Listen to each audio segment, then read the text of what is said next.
Sir నమస్తే sir, మీ పేరు? నా పేరు రమేష్ అండి, మాది నోబుల్ ట్రేడర్స్. చెప్పండి.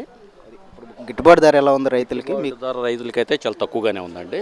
లాస్ట్ ఇయర్ అయితే ఇదే టైంకి 20,000 నుంచి 21,000 ఉంది ఇప్పుడు వైసీపీ ప్రభుత్వం వైసీపీ ప్రభుత్వంలో. ఇప్పుడు వచ్చేసి 14,000 టాప్ ఉంది ఇవాళ. అది అంటే క్రాఫ్ట్ అధికంగా ఉంటానా, ఇంతకుముందు క్రాఫ్ట్ తక్కువ ఉంది, ఇప్పుడు కొంచెం పంట ఎక్కువ ఉంటానా, ఈ ఎక్స్పోర్ట్ ఇవన్నీ క్వాలిటీలు లేక మాకు ధర అనేది కొంచెం తగ్గింది. పంటలో నాణ్యత తగ్గిందని చెప్పేసి ధర తగ్గించింది. అవును, పంట ఎక్కువ వేసారు, దానివల్ల ధర తగ్గింది. ఇప్పుడు పంట తక్కువ వేసారు, రేట్ ఎక్కువ ఉంది. రేట్ ఎక్కువ ఉండేది. లాస్ట్ ఇయర్ అయితే కొంచెం రేటు ఉంది, ఈ సంవత్సరం అయితే పంట ఎక్కువ ఉంటానా రేటు తక్కువగా ఉంది. చాలామంది చెప్పడం ఏంటంటే ఉన్న పంటనే మేము తీసుకొచ్చాం కానీ అంతకుముందు పంట ఇప్పుడు ఆ పంట ఏం లేదు, కాకపోతే రేట్ అనేది లేదు. కూటమి ప్రభుత్వం వైసీపీ ప్రభుత్వంలో బాగుందని అట్లా ఏమి ఉండదండి. ఎక్స్పోర్ట్లు కనుక ఏమన్నా వదిలితే మార్కెట్ టైట్గానే ఉంటుంది. ఎక్స్పోర్ట్ లేక మార్కెట్ స్లో అయింది. మార్కెట్ అప్పుడు వైసీపీ ప్రభుత్వంలో ఎక్స్పోర్ట్ బాగుండేది, ఎక్స్పోర్ట్లు బాగానే ఉండేవి. అప్పుడు చైనాకి తేడా వచ్చిందండి ఇప్పుడు ఈ ప్రభుత్వానికి వైసీపీ పంట. ఇప్పుడు లాస్ట్ ఇయర్ ఉందండి, లాస్ట్ ఇయర్ 20 ఎక్కువే ఉండప్పుడు చైనాకి బాగా అధికంగా వెళ్ళినాయి.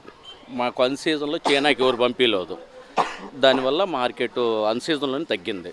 లాస్ట్ వైసీపీ దిగే ముందే మార్కెట్ తగ్గింది.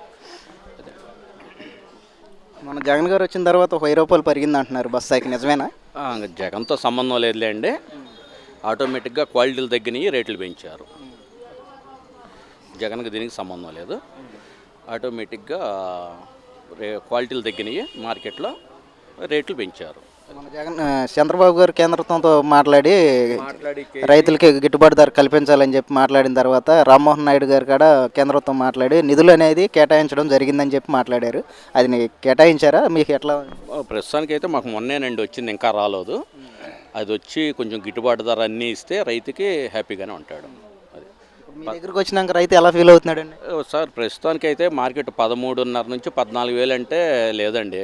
కోత కూలీలు ఇవన్నీ ఉంటానా ఇబ్బందిగానే ఉంది. కొంచెం ఏదైనా 15,000-16,000 ఉంటే రైతుకు కొంచెం గిట్టుబాటు అయ్యిద్ది. మా అంచనా అయితే 15,000 నుంచి 16,000 ఉంటే ఈ కోత కూలీలు కానీ కానీ రైతుకి కొంచెం గిట్టుబాటు ధరగా ఉంటుంది. ఈ 13,000, 14,000 అంటే ఈ కోత కూలీలే ఇప్పుడు 400 నుంచి 500 అవుతుంది, మనుషులు దొరకట్లేదు.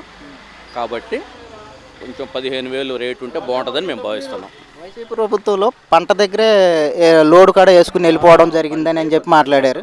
పంటే తక్కువగా ఉందండి వైసీపీ ప్రభుత్వంలో, క్రాఫ్ట్ కొంచెం తక్కువ అంటానా, అందువల్ల ట్రాన్స్పోర్ట్ వాళ్ళు కూడా అక్కడికే వెళ్ళిపోయి వేసుకోవడం. అవును, రేటు పెరిగింది. ఇప్పుడు కొంచెం క్రాఫ్ట్ పెరగటాన రేటు స్లో అయింది. దీన్ని బట్టి ఆ ప్రభుత్వానికి ఈ ప్రభుత్వానికి ఏమీ లేదు, ట్రాన్స్పోర్ట్ తప్పు అంటారు. అసలు మిర్చి యార్డు, మిర్చికి సంబంధించి గవర్నమెంట్కి అసలు సంబంధం ఉండదండి. మాకు తెలిసి అయితే ఏ గవర్నమెంట్ కానీ సంబంధం ఉండదు.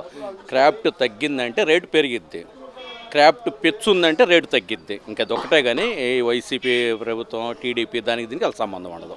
మాకు తెలిసి అయితే గవర్నమెంట్కి అసలు సంబంధం ఉండదు.